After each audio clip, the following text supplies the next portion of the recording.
අද මම ඔයගලන්ට අරගෙන එන්නේ වෙනස්ම විදිහේ නිෂ්පාදන දෙකක්. බිස්නස් සිලොන් කිව්ව ගම ඔයගලන් දන්නවා මේ අපි අරන් එන්නේ අපේ රටේ නියම ගමේ රස. හැබැයි අද අරගෙන එන්නේ ගමේ රස නෙවෙයි.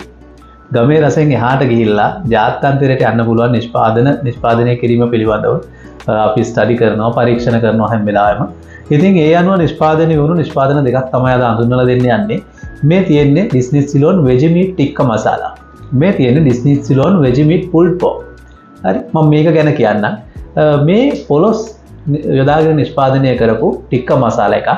ඔරිජිනල් ඉන්දියන් චිකන් ටික්කා මසාලා රසට අපේ පොලොස් යොදාගෙන හදපු ටික්කා මසාලා එකක්. ඉතින් ඔයගලන්ට රස බලන්න පුළුවන්. මම හිතනවා සාමාන්‍යයෙන් පොලොස් කන්න කැමති නැති කෙනෙක් වුණත්, කුඩා දරුවන් වුණත් මේ රසට ආස වෙයි. ඉන්දියන් කෑමක රස පොලොස් එක්ක අපි හදලා තියෙනවා. ඉතින් අරගෙන බලන්න. මේ දවස්වල මේකට ඔෆර් එකකුත් තියෙනවා. රුපියල් 999ක් විතරයි වෙන්නේ මේ කෑන් එකක්. ලංකාවේ ඕන තැනකට ඩිලිවර් කරනවා. අරගෙන බලන්න.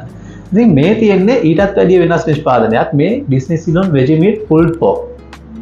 බර්ගර් ෆිලින් එකක් විදියට, ටැකෝස් ඒ වගේ ෆිලින් එකක් විදියට යොදා ගන්න පුළුවන් වෙජි මීට් පුල්ඩ් පෝක් එකක්.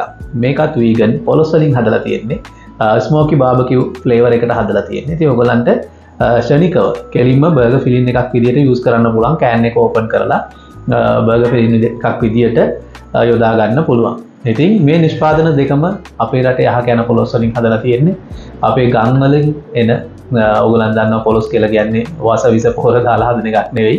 ස්වභාවිකව හැදෙන මේ පොලොස් යොදාගෙන ස්වභාවික අමුද්‍රව්‍ය, ස්වභාවික කුළුබඩු යොදාගෙන කිසිම කෘත්‍රිම රසායනිකයක්, රසකාරකයක්, වර්ණකාරකයක් නැතුව තමයි අපි මේ නිෂ්පාදනත් ඔයගලන්ට අරගෙන එන්නේ. ඉතින් අරගෙන බලන්න, රස බලන්න, අපිට කියන්න මේ රස කොහොමද. තවත් මේ වගේ වෙනත් රස ඕන නම් කමෙන්ට් කරගෙන යන්න. මේ වගේ රස ඕනේ කියලා අපි ලෑස්ති ඒ සම්බන්ධව පරීක්ෂණ කරලා ඒ රසත් ඕගොල්ලන්ට අරගෙන එන්න.